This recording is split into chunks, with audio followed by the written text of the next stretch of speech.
माझी माय रोज जाळत असते स्वतःची हाडकं परिस्थितीच्या चुलीत आणि त्या चुलीतली आग रोज आमच्या पोटात धगधगत असते.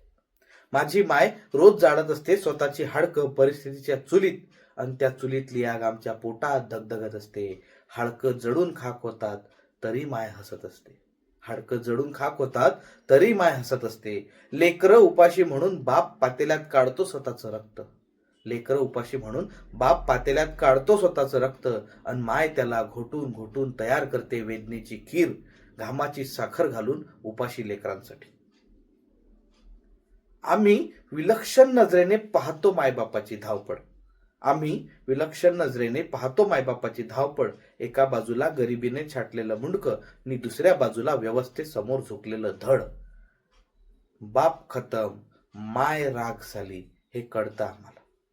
बाप खतम माय राग झाली हे कळतं आम्हाला. नासमज असलो तरी इवल्याशा डोळ्यांनी पाहतो मीही बापाने व्यापारी नावाच्या दरोडेखोरांना मजबुरीत सुपूर्त केलेला सोयाबीन, चना, तूर, उडीद, मूग, भुईमूग, कांदा, ऊस, कापूस इत्यादी इत्यादी लाख मोलाचा कवडीमोल करून ठेवलेला ऐवज. शेती व्यवस्थेवरचा काळोख दिवसेंदिवस आणखीनच गडद होत जातो अमावस्येप्रमाणे.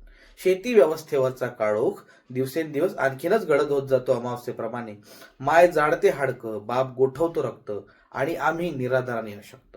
माय जाडते हाडकं बाप गोठवतो रक्त आणि आम्ही निराधार आणि अशक्त.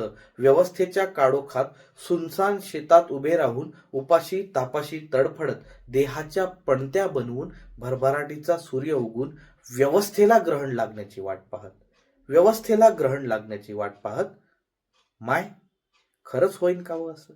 माय खरंच होईन का हो असं?